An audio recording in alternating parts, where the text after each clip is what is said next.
and welcome to our Bamboo Chalupa digital marketing podcast. My name is Brett Snyder. I am the founder of KnucklePuck, and I am joined by my co-host, Mr. Nate Shiver, the author of shiverweb.com. Hello, hello. So some of our regular listeners will notice that we've been on a bit of a hiatus between episode 41 and this being our episode 42. And I can promise all of our loyal fans out there that it was for a very good reason. You know, my wonderful co-host here, he and his wife just welcomed their second little baby boy into the family. So I think that, you know, we're all excited to have Jack Shiver here with us, not directly on the podcast here, but here with us in spirit, and you know, making sure that Nate can kind of go back, be the family man, and then be able to turn his attention back and reshift his priorities to keep our Bamboo Chalupa podcast right at the top of that list. Oh, yeah. Can't miss out on SEO. It's always something good to come back to. Absolutely. And that's something where, as we wanted to come back and kind of have our grand return to the stage, we wanted to talk about a topic that has honestly not evolved as much as people want to say that it has over the past couple of years, at least from Nate and mine's perspective. And we started to realize that this is due to the fact that we had a little bit of a different perspective from the very beginning. And we're talking about the topic of link building or outreach. You know, there's a lot of different words. Link building's kind of got a little bit more of a dirty connotation to it these days. But we wanted to talk about templated outreach and link building at scale.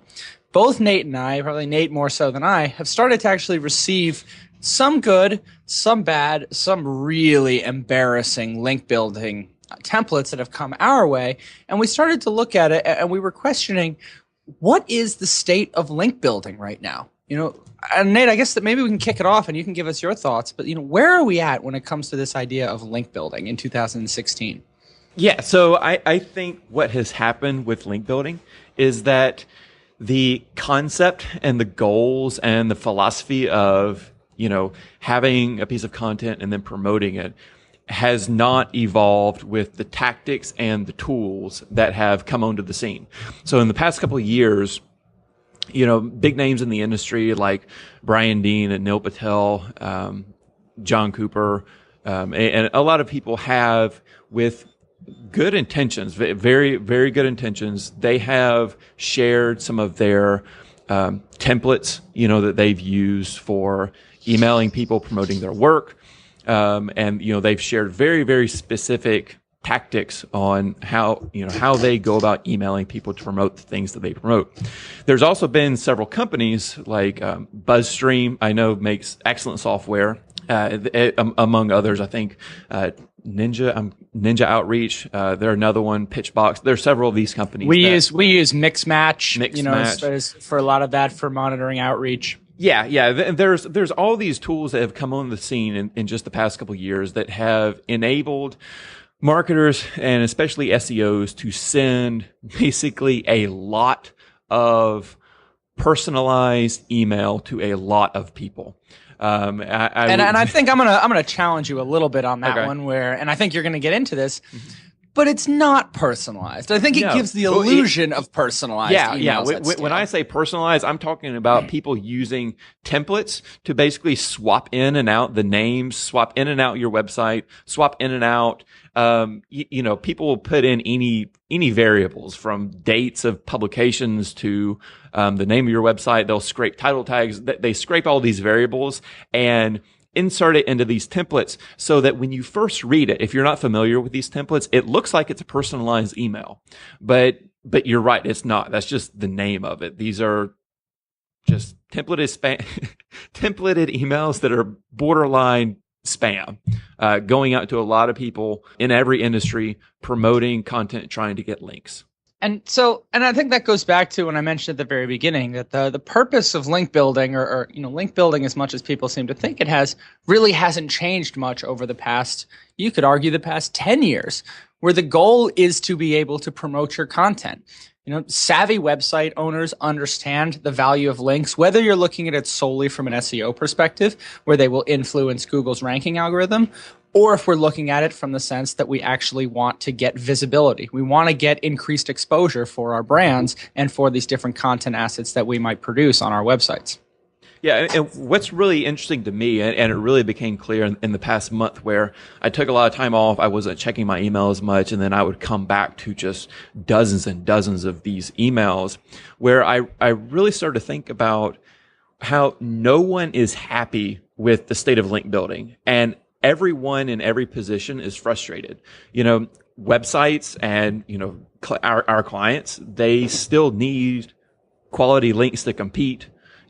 Brett, you have an agency and you're held responsible for increasing organic traffic. You have to have these links. Savvy website owners understand that other websites need links, and everyone is wanting to scale. Everyone's wanting to cut costs. Professional link builders, they're under pressure to send more email to get more links. And it's like everyone is in this position where no one's happy with the results. The SEOs aren't getting the links that they want. And everyone is getting too much email. And I feel like everyone is frustrated, but the solution that people are coming up with is just to do more of the same. Well, I think people also look at, and the technologies and the software that you mentioned at the very beginning are a good representation of this, where people expect technology to facilitate scale, where that's not necessarily the case. And frankly, it never has been the case for link building. Link building done properly, in my opinion, doesn't scale efficiently. You can increase that, you can get more links, you can roll up spend more time on it and invest in link building and doing it properly. But people are looking for this unattainable ideal that they can have a way to do personalization at scale, which are inherently opposite kind of ideals, where the idea of personalization says, I want to show somebody how I can help shiverweb.com serve your users. Here is my explanation and my case to Nate Shiver of shiverweb.com why my asset belongs on his site. And people say, all right, yeah, I want to embrace all those principles, but I also want to be able to take ShiverWeb out and put 500 other websites in there and have the process still work. And it just simply doesn't. And it never has. I've been doing link building going back for, at this point, almost 10 years. Really, if we're kind of getting up to that old man stage for it in some capacity or another. And it started with comment spam. It started with forums. You would, blast all of that out. But the tactics ultimately just come down to making sure that you can get your content onto a website that aligns with your audience.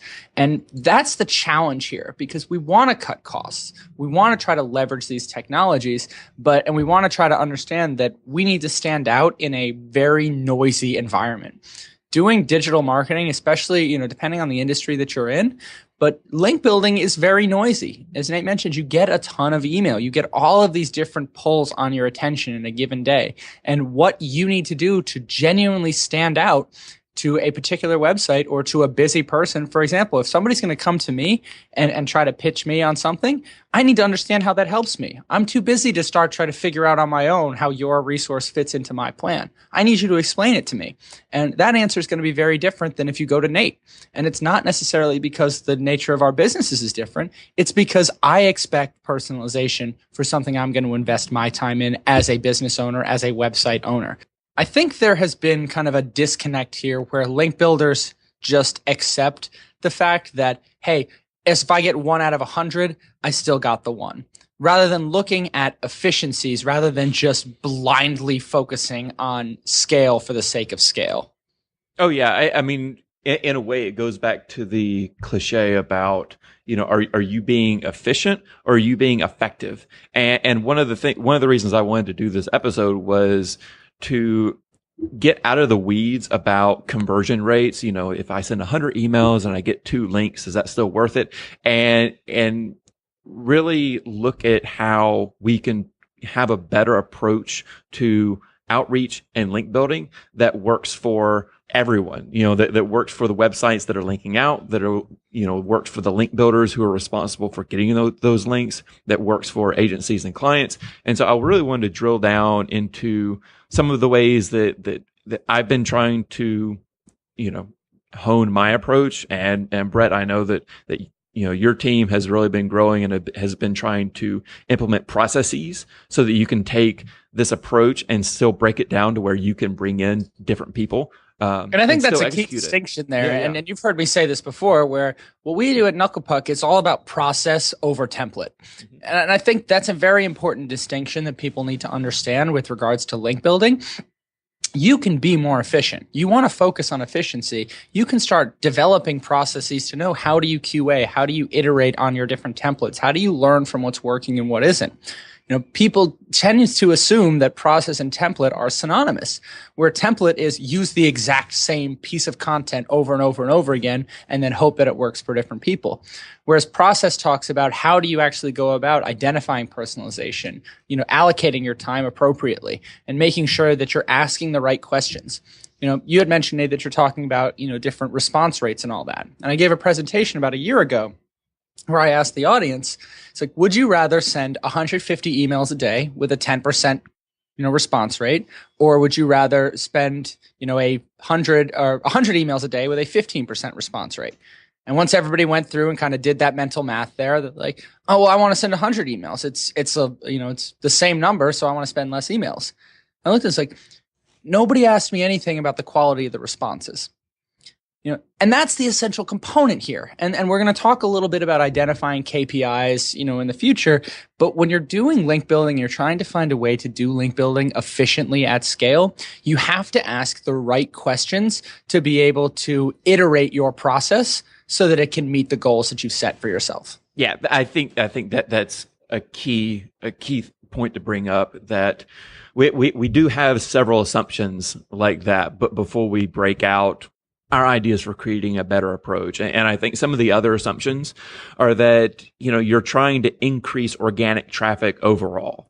So if you're a link building agency and you're in charge of getting links, this may not be your assumption. We have to assume that the goal isn't to get links for link's sake, is to increase organic traffic overall. For me, I know it's very important, my brand. And I assume, for some of the clients that I've worked with, they have a lot of brand considerations. So they don't want just people sending out random emails with their brand name and creating situations like that. So we're going to assume that everyone cares about their brand. They don't want to be known as the spammer. And I think I actually have something very interesting to add to that, because I had a discussion with some folks that have been doing stuff kind of in-house. Mm-hmm. And I think this, what is your threshold for, compromising on your brand? So I was talking to a good friend of mine that works in an in-house position. They were talking about some of their link building process. Like, yeah, we've got this down to a science. We churn out 100 emails a day. We got people whose job it is to be able to work with the templates we create and make sure they get sent out. And I was like, that wouldn't work for me in an agency model, because I'm not willing to put that much risk behind our strategies associating with the brands that we represent.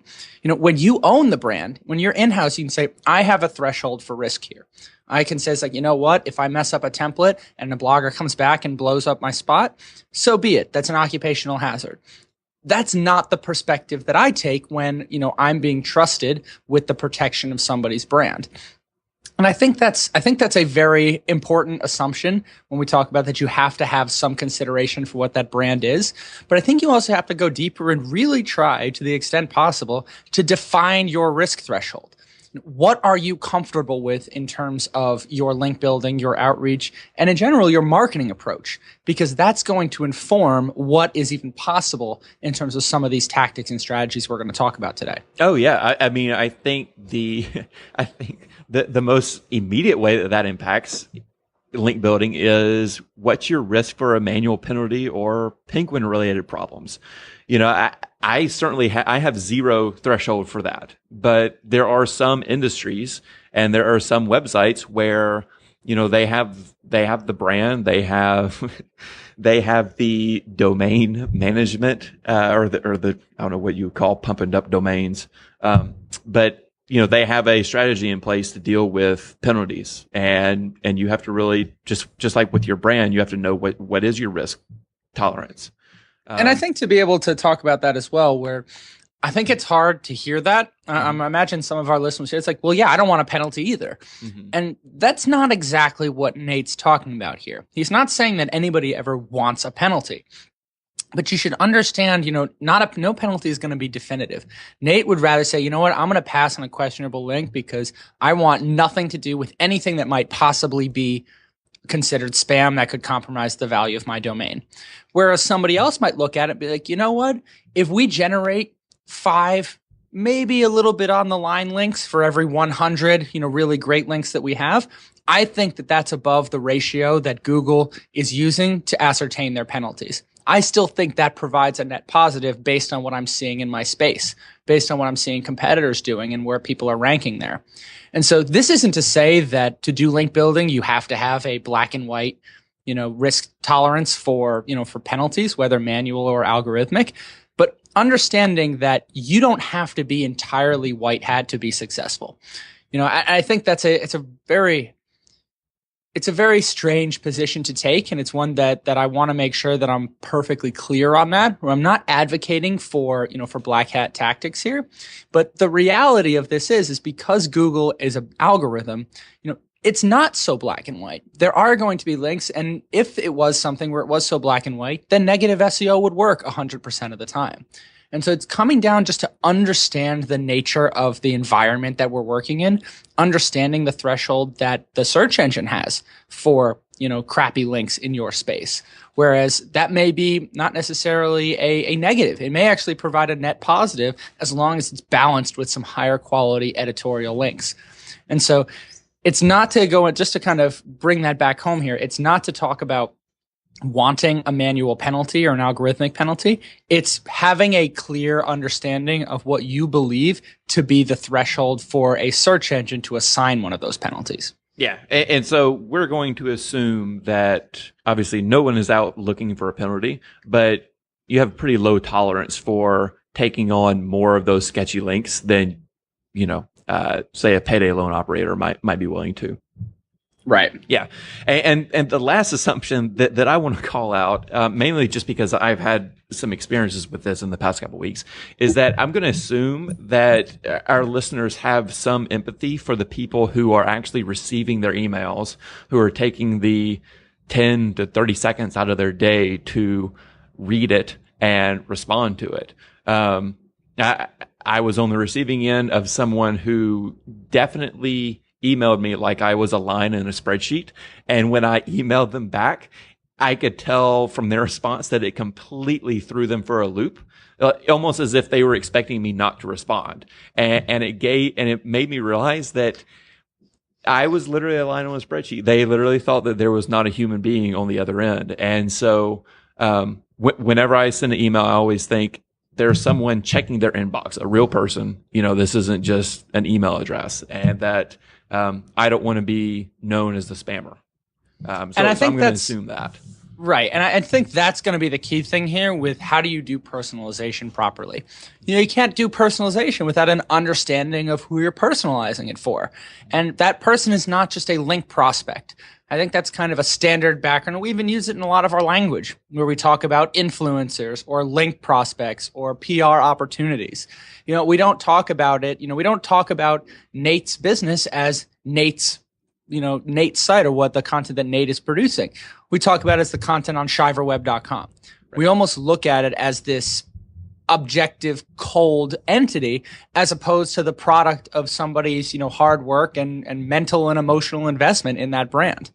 Well, let's go ahead and dive into these. And the first one that I had written down is that to create the correct approach to outreach and link building is that you have to understand your business objectives. You have to understand the resources you have. So the money, the people, and you have to understand the trade-offs that come from spending your money and spending your people's time doing link building compared to all the other things that you could be doing. So developing content, doing a social media campaign, spending money on search ads. I mean, I think SEOs have a problem where we know links matter. So we think, oh, well, whatever it takes to get more links, I just need more links. When that's not the real choice. The choice is, I have an hour.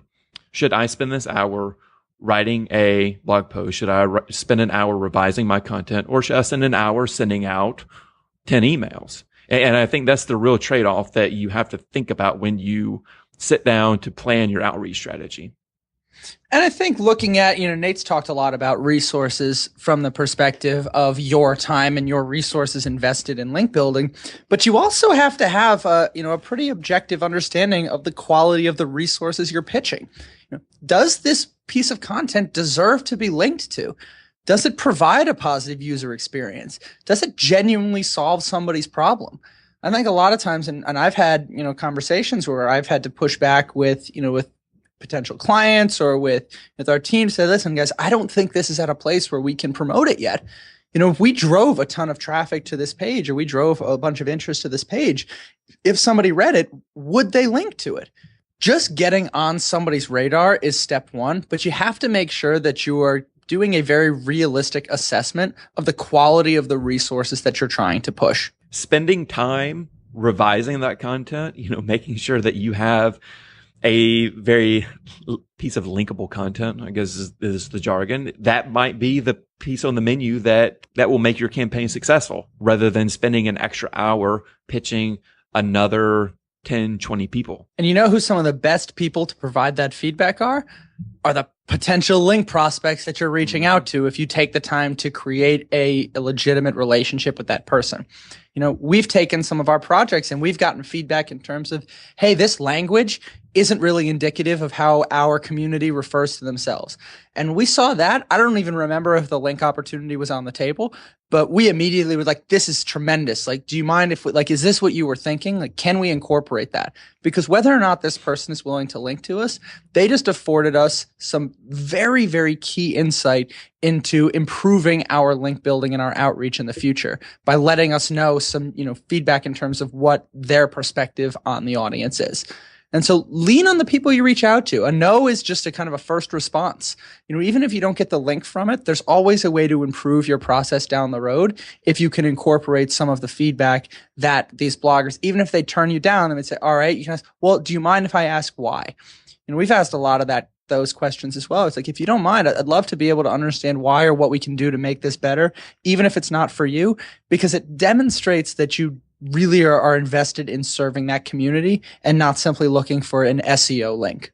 Yeah, it's all these things fit together. I mean, that was the theme that we had in our series on developing content, where the planning, the development, and the outreach, these three things, they're not silos that you check off one and you move to the other. They all fit together. And the people that you're pitching, you're not just going for the link. I think I'll reiterate that the feedback that you get, the relationship that you develop, could be more powerful than getting another link, another dozen links, just because you never know what that person is doing in the future. And having a team, having a relationship with that one person might turn out to be a better investment than, getting another 10 links per hour or whatever. Or if that is truly an influencer that you want to connect with, go back, take that feedback, incorporate it. Don't just pay lip service to it, but actually incorporate that feedback and then reach out and let somebody know, hey, this is something we've had to change.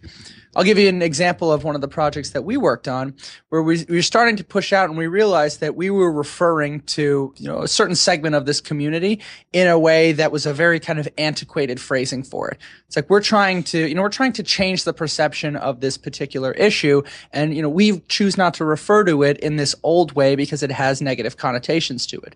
Never even, there was no links were not on the table anymore. We didn't make this change to be able to get a link for this particular site. But we went through, we made all those changes, and when we were done, we just sent a thank you. We sent a thank you to those people. We said, you know what? Because of that feedback, it makes a lot of sense. We wanted to incorporate that so that we could, so that we could make sure that we're demonstrating to this community that we actually care. And to be able to curate that relationship, now we're in talks to potentially do some guest content because we proved that we believe what we are pitching, that we're not just going out there to pitch for links, but we recognize the value that this can add to a community. And when we get legitimate feedback in terms of improving that value, that we take it to heart and we invest the time to incorporate it. Well, that's actually a perfect example for the next piece that I had, was that you have to understand your industry that you are trying to build authority, build an audience in. Siege Media, we had mentioned them before. They have done a post about, the idea of an outreach market. And it's this idea that every industry has different norms, different practices that will affect how you do link building, how you do outreach, how you do marketing in general. I know that I'm in the tech and marketing space, and in my space, everyone knows these link building tactics. And so everyone sees straight through them. If I email someone about a broken link, they know that I'm doing broken link building. But if I'm doing, outreach for a water filtration company, it may very well be that the business journal that I'm doing outreach for, they're actually looking for stories. They have no sense of getting or giving links. They're, thinking in terms of coverage and educating, this very small, well-knit industry where everyone knows each other and everyone's, sharing different things. I actually got an email. I had sent it over to Nate because it just made me laugh so much, this morning, where I got an SEO person reached out to me to offer SEO services for my SEO company specializing in link building. And they said that they even said it looks like you specialize in SEO and cybersecurity, which I don't know where you get cybersecurity at all, but just understanding the fact that just going in, even if it goes into your template, like if you say, I see that you offer SEO, why are you pitching me on SEO? It just didn't really, it was incongruent to me. It showed a very kind of blatant misunderstanding of, my knowledge level and my understanding of the tactics that they're trying to put into place. And these are the ones where I tend not to do this. These are the ones where, I think it was a LinkedIn message, but that immediately got removed and reported as spam, because this just shows something where you're interrupting my time. You're not respecting me in terms of the services that I have. You're just simply trying to use me to be able to advance your own goals. And the key to doing this properly, to understanding the industry that you're working in, is you have to be invested in that industry. It's actually why a lot of these, link building agencies and SEO agencies get a lot of flack, because they don't take the time to genuinely understand the space that they're working in. And you can't fake that. We're not here to give tips to be able to say, hey, how do you get the SparkNotes version of water filtration? You have to invest the time to understand what are the pain points. You almost do an analysis of the business so that you can see where can you add value. This comes down to everything that we've talked about from episode 1 on the podcast, but it's understanding how to create the optimal user experience for your target market. All of those principles that we've been talking about from episode 1 to episode now 42 is keying in on what is going to provide the most tangible and measurable impact for your end user, for that target consumer, and to understand that and bake it into the core processes here. That's a really key point, because we've kind of been bad-mouthing link building agencies and link building teams, when really what they are responding to, they're responding to incentives. And if you give a team member, if you give a department, if you give, an agency, if you tell them that our core metric, our KPI is number of links, go get us the most links that you can possibly get, and we're going to pay you per link. That is going to create a very bad incentive, and they're going to skip right over what you're actually going for, which are these long-term relationships where you can get that kind of feedback. And it's nothing that they are doing deliberately. It's just they're responding to the incentives that you've set. And so I think it's really important as a business owner, as a SEO team lead, as a agency head, to make sure that you're setting the right KPIs and that you're providing the right incentives to your SEO team, so that, the person who spends the time developing this very, very valuable relationship that leads to a future increase in organic traffic is rewarded and sees the same benefits as the person who is just churning through, they're getting 10 links per hour and they're just churning through all these otherwise low quality links that will not have a good future benefit. And I think Moz is a key example of having done this properly without really actively going out there and building links. They built links based on the investment that they were making in education. This is a software company. It started as a consulting company. It's a software company that has invested considerable budget in not only creating the right content, but understanding the type of content that will resonate with their audience. I know that's something that Nate has done. Whether or not you're going out there and doing the active link building, like some of the tactics we're talking about, you have taken almost more time. When you hear a writer, a journalist that says, I spend 90% of my time writing my headline.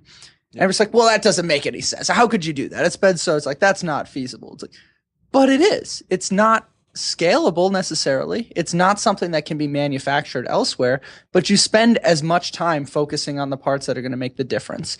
You really lean on that 80-20 rule to be able to say, I need to invest time upfront to understand what my audience is interested in. Because that's going to inform my link building. People seem to think link building is what happens when you hand off the content. But we develop affinities at the same time we develop the content outline for pieces that we're going to invest time in creating. Because knowing who you're writing for, if you tell a writer to write something without knowing the audience, they'll say, that's impossible. I can't do that. But apparently we don't really seem to think that the same standard should be held to link building, where the people who go out there and do outreach need to have an in-depth and an intimate understanding of the audience they're trying to connect with, so they know how. They know how to speak, the subtle nuances and the different dialects. They may understand an industry, but you got to learn the specific dialect of the audience segment that you're trying to connect with. And I think this idea of speaking the dialect of your audience segment goes back to this idea of, I call it creating a elegant approach rather than just applying the latest best practice. So if you really understand your audience, whether it's water filtration people or technology writers, you can't just apply the latest SEO best practice. If some SEO says that, oh, guest posting is working, or if someone says, oh, broken link building is working, or, if an SEO writer comes and says, oh, well, you just take the top 10 results, see who's linking to those, and, build an even better post and then email them. I think it's called the skyscraper technique or something like that. But either way, all these different tactics, instead of taking, the tactic of the day and then killing it, because I guarantee you it's being killed. That's what SEOs tend to do. Go back, understand how your industry works, and try to create an elegant approach that will get you links that your competitors can't go get. Because that's what's going to actually get you ahead rather than just constantly catching up to what everyone else is already doing. And the flip side to that is, just because somebody says guest posting is dead, you're like, oh, I have to completely abandon guest posting entirely. It's like, well, let's think critically about what elements of guest posting are dead. This idea is like, hey, I wrote this post. You can publish, the first person who says yes can publish it to them, and then I'm going to have somebody else churn out basically the same post with a couple of find and replaces on synonyms. It's like, that type of guest posting doesn't add value. That type of guest posting should never have worked, and in terms of generating valuable links. But as anybody who's been around the SEO world for long enough has recognized, that Google and Yahoo and Bing, but really, kind of talk about Google since they're much more kind of open about these algorithm updates, kind of by necessity, because everybody calls fire. But you have to look into, why are they making the change? Google's trying to close a loophole of people who are manipulating their results with these crappy guest post sites. They're not saying that guest posting is bad. They're not saying that promotion through writing content for another blog shouldn't play into the perceived authority of your domain. But they're saying you should do it to be able to add value. It should be something where, and I think even in their guidelines, which, as with anything Google puts on their guidelines, it is deliberately vague. It says, does this add value? Would you have written this post for this other site if Google didn't exist? Are you still getting across information that is not available on their current site? And recognizing that, guest posting isn't dead. it's just a matter of making sure that we're finding the right places. And if we're publishing content that in and of itself adds value, whether it's posted on this other site, whether it's posted on yours, but the fact that there's been a real investment in the content that's being produced, and the links are a byproduct of that, as opposed to tie back to our earlier point, as opposed to the primary KPI. Link building, good link building is really a byproduct of strong content, strong positioning, and strong promotion. If you can get those three pieces in place, link building is just a matter of connecting the dots. It's just being able to make sure that the audience that would resonate with this type of resource is aware that this resource exists. But it starts and it's frankly is predicated on this expectation that you have that strong content to begin with. It's interesting, the idea of strong content and customizing your outreach. I had a really good example of that happened with me. And so I get dozens of guest post pitches every week. And these are people, even though I have a page on my website that says in bold, italicized print, I am not accepting guest posts, I still get them just all the time. And apparently this is just the tactic of the day. And I always decline it. It's basically just spam. But finally, just a few weeks ago, there was a guy from Template Monster. I've gotten plenty of guest post pitches from their competitors, but what he did differently was that apparently he read the page that said, I don't do guest posts or roundups. But he looked around my site to see what I did, and he was like, he does like a little sponsor thing in his newsletter, and I'm sure he's looking for a certain type of article. And instead of pitching me a guest post, he emailed me and he was like, I wonder if you could let me know the type of article that you're looking for, because we publish a lot and I'd like to share one with you. And if one doesn't work, we'd also like to be a sponsor in the little newsletter thing. Could you let me know? And he didn't call it the newsletter thing, did he? No. I say the newsletter thing because I don't have a term for it. Like, it's not something people can purchase. So, it's like the newsletter, the sponsor bit. I don't know. It's just the thing in the footer that I do every week. Either way, he asked me in some way, how he could be there if none of their blogs articles were of interest to me. Either way. They ended up getting a link both in the editorial segment and in the advertiser segment, just because he didn't blindly pitch me a best practice. Instead, he tried to figure out, okay, what did I appreciate? What was a problem that I have, and how could he solve that problem? Either way, it's just an example of how if you do something slightly different and try to solve other people's problems, you can come out ahead. Yeah, and I think that the key difference there from my end, I think that's a great example, but he didn't just, I think it's important to recognize that you've said that he tried to understand the problem, but also the solution that you're already putting in place. Right. He's not asking you to change the way that you've done it. So here are the things that from my understanding, here's the way that you typically approach linking to or citing other content. I think there may be some compliments here, but I'm not entirely sure what they are. This is my understanding of what you're looking for. If that's accurate, I think that we're a good fit. I'd love to learn more. And that way he allowed you to make the decision as to whether or not this was going to be something you want to pursue.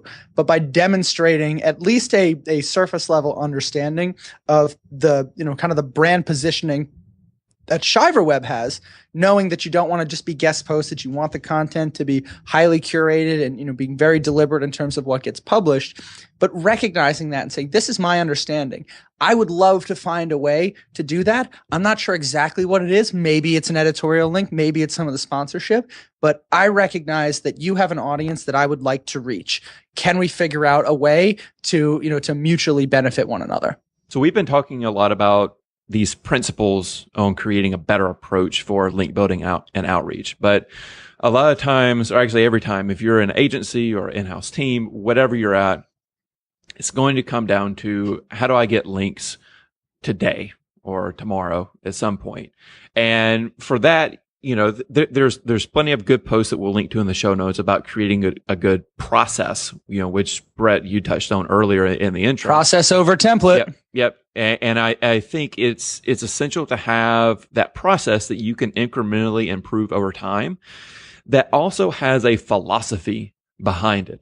And so that when you're teaching your new employees, your new SEO associates, your new team members, your process, you teach them the philosophy, this is what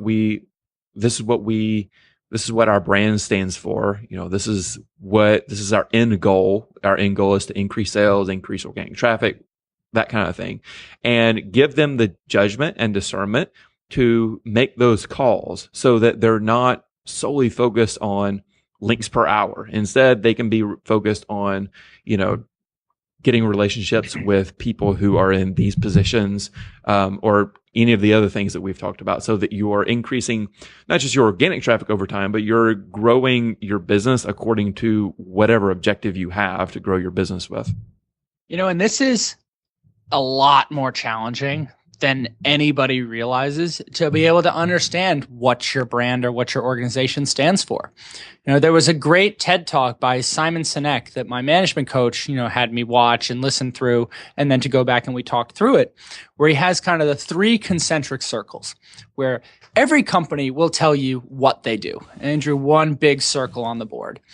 And then he drew a smaller circle, and inside it's like the good companies will tell you how they do it. And everybody kind of nodded and said, that's great. But the really great companies will tell you why they do it. And most people work from the outside in. They say that, hey, we've got Microsoft, and what do? We provide these software services. How do we do it? We do it by trying to create a consistent experience for your life, or we do it by, having cross-device functionality. Why do we do it? So you can have one consistent experience. And you kind of he flipped it on its head to say, it's like, but the really innovative companies, the companies that do this right, don't start with what. The what kind of flows from the how, which flows from the why. So you take an Apple, a company like Apple. It's like, why do you do it? Why? Because we believe technology can help empower people's lives. How do we do that? By focusing on design, by focusing on simplicity and functionality. And oh, by the way, we make computers, we make phones. But it all stems from that focus of why you do what you do. And something that I've been working on for quite a while, actually, with Knucklepuck, is trying to iterate through what our mission, vision, and values are. So that can be something that can be communicated not only to our team as it continues to grow, but also to our clients. And also it translates through the processes and as Nate said, the philosophy that we have that is going to be applied to the way that we conduct our work. Why do we do what we do? We do it so that we can help people improve the quality of their life and to grow their businesses. Everything else is just a means to that end. So if we look at it, links are not the KPI. Even the mentions or the rankings aren't the KPI. What we're looking at is saying, how can we help amplify somebody's business so that they can continue to grow? And then if links are the product that will allow us to do that, then we can work through following those same principles on how we incorporate an outreach campaign. But it all has to stem from that, why do we exist? That kind of existential question that a lot of businesses think they know the answer to, but when challenged on it, I really thought that I had a very clear vision for what I wanted to do with Knucklepuck. And then I started to get challenged like, no, that's just what you do. That's how you do it. That's not why. And being able to really zero in and understand why your organization is investing in something like marketing, or more specifically, like something like link building, is a very difficult question to answer, but one that really can be the make or break between a successful and a non-successful campaign. I love that, thinking about the why and going from there rather than starting with, I need more links. Well, Brett, do you have any final thoughts before we do the wrap? Yeah, I think one of the things, and this is kind of a narrative that I've tried to pass through to our team, to understand how to embrace this philosophy, not just this elegant philosophy and the process behind it. And I tell people to think about link building like writing a cover letter for a job that you're applying for. Think about acquiring a link like trying to acquire a job. If you simply send the same template, I look at 20, 30 resumes a week sometimes, and I can see which one's a template. I can see exactly what it is, and I don't really read much further down through that. But the ones that stand out are the people that invest these principles in writing a strong cover letter. Show me not just what your skills are, but show me how you can help my organization. Show me how my organization is going to be more efficient, that's going to be more profitable, that's going to be more successful by having you be a part of it. Same principles can be applied to this idea of link building. It's like, show somebody why their website, why their audience is going to benefit, and why their site is going to be better off and improved as a result of showcasing your content there. And that's something we've really seen a lot of success in terms of bringing this down to something, especially for new people who just wrote a cover letter and just, updated their resume for a particular job. But if you look at link building and outreach, like trying to create cover letters for jobs that you're really, really interested in and you think that you're a good fit for, you don't invest a lot of time in the job you don't think you can get or the job that you don't think meets your qualifications.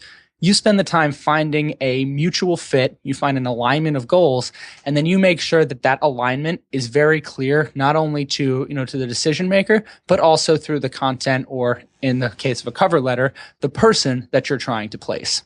You can find show notes, links to all the posts that we mentioned, our previous episodes, and our contact information at bamboochalupa.com. Please go subscribe to the podcast in iTunes or your favorite podcast app. And while you're there, leave us a comment and rating. We learn a lot from your feedback, and those ratings helps others to discover the show. So for Brett Snyder, I'm Nate Shiver. Thank you for listening.